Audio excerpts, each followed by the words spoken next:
उन्होंने 1951 में जनसंघ की स्थापना करके प्रत्येक कार्यकर्ता को संदेश दिया था कि देश के लिए जीना है और देश के लिए मरना है। उन्होंने अपने जीवन से साबित किया कि राष्ट्र सर्वोपरि का मंत्र लेकर चलने वाले अपना जीवन देने में एक पल का भी संकोच नहीं करते। साथियों, डॉक्टर मुखर्जी ने पश्चिम बंगाल को भारत का हिस्सा बनाए रखने के लिए एक बड़ी लड़ाई लड़ी थी। उन्होंने जिस सशक्त और समृद्ध बंगाल का सपना देखा था, वो सपना कई दशकों से पूरा होने का इंतजार कर रहा था। आज 4 मई 2026 को बंगाल की जनता ने हम भाजपा कार्यकर्ताओं को वो अवसर दिया है। साथियों, बंगाल के भाग्य में आज से एक नया अध्याय जुड़ गया है। आज से बंगाल भय मुक्त हुआ है। विकास के भरोसे से युक्त हुआ है। বাংলায় পরিবর্তন হয়ে গেছে।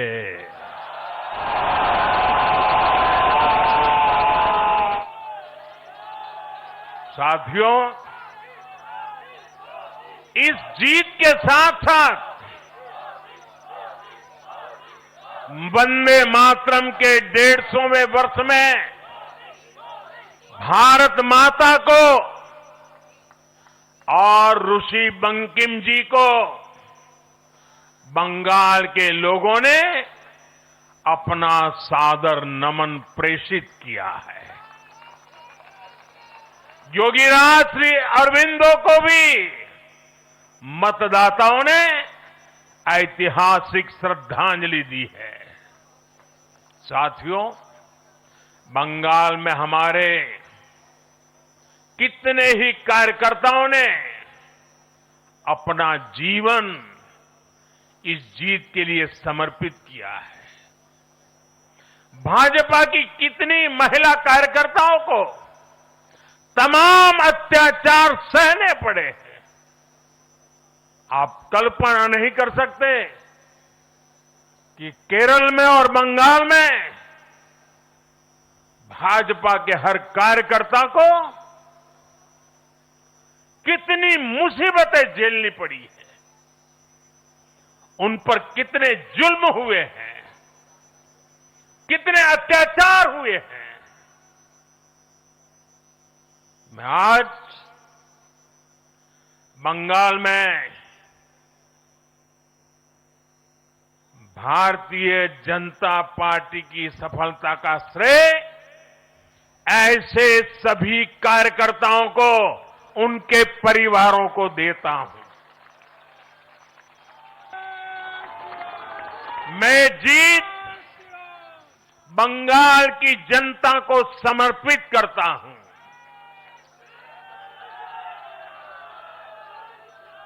साथियों, अभी 4 मई की यह शाम भले ही ढल रही हो, लेकिन बंगाल की पावन धरा पर आज एक नया सूर्योदय हुआ है।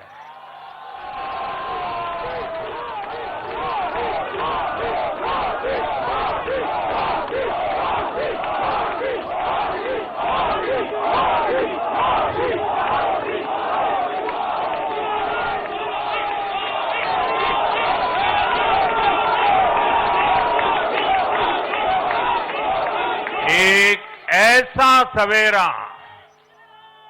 एक ऐसा सवेरा जिसका इंतजार पीढ़ियों ने किया है। भाजपा ने जितनी सीटें जीती वो महज एक चुनावी आंकड़ा नहीं है।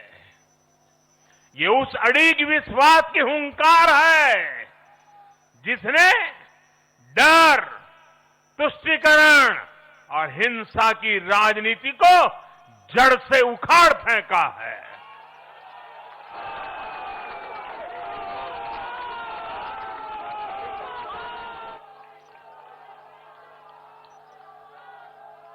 साथियों, आज से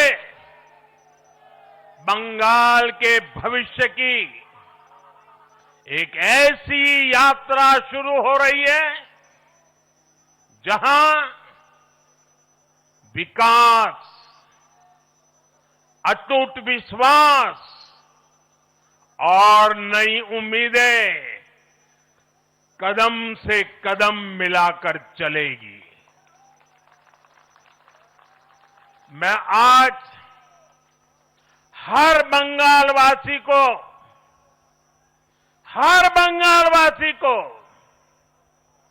भरोसा देता हूं,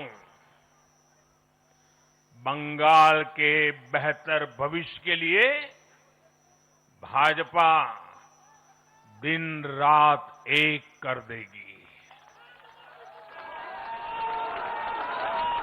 बंगाल में अब महिलाओं को सुरक्षा का माहौल मिलेगा, युवाओं को रोजगार मिलेगा, पलायन रुकेगा। पहली कैबिनेट में ही आयुष्मान भारत योजना को हरी झंडी दिखाई जाएगी और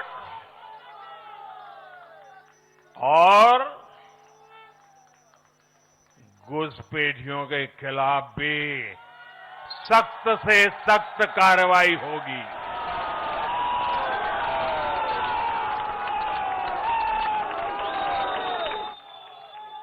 साथियों, इस महाविजय की दहलीज पर खड़े होकर हम गुरुदेव टैगोर को भी याद कर रहे हैं। 25 वैशाख 9 मई का दिन दूर नहीं है। हमारा संकल्प भी वही होना चाहिए जो उनका स्वप्न था। एक ऐसा परिवेश जहां मन भय मुक्त हो और सिर ऊंचा हो। और बीजेपी बंगाल में ऐसा भय मुक्त वातावरण बनाकर दिखाएगी, ये मोदी की गारंटी है।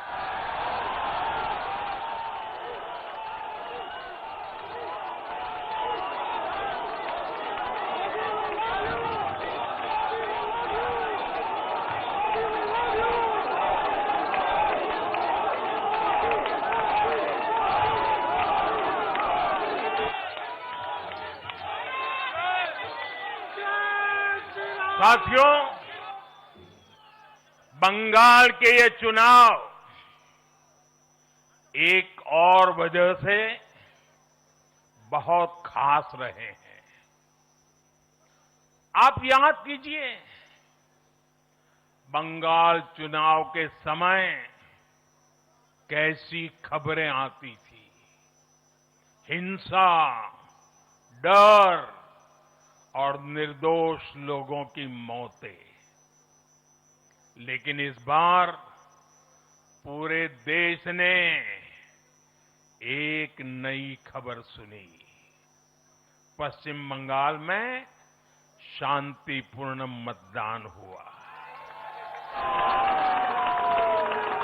पहली बार ऐसा हुआ कि चुनावी हिंसा में एक भी निर्दोष नागरिक की जान नहीं गई।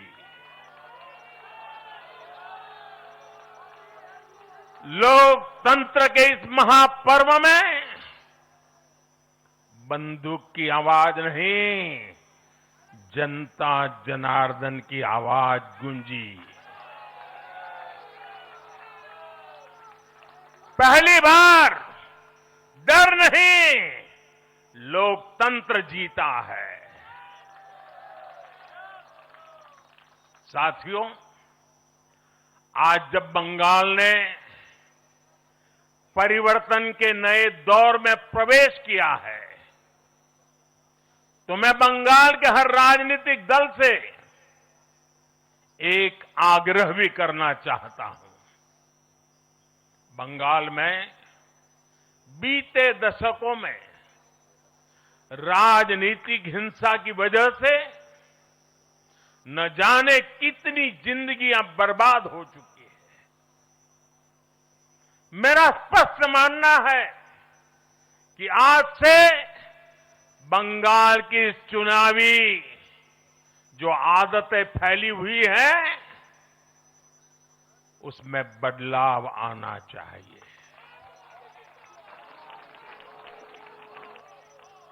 आज जब भाजपा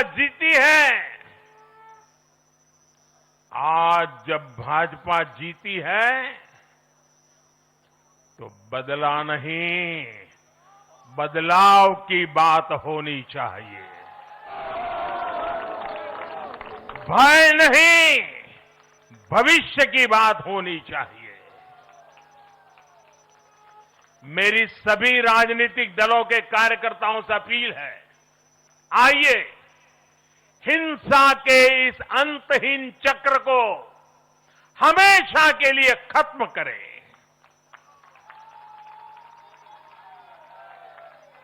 किसने किसे वोट दिया, किसे नहीं दिया, उससे ऊपर उठकर बंगाल की सेवा के लिए काम करें। साथियों, इन राज्यों में चुनाव और उसके नतीजों की राजनीतिक एक्सपर्ट्स अपने अपने तरीके से समीक्षा कर रहे हैं।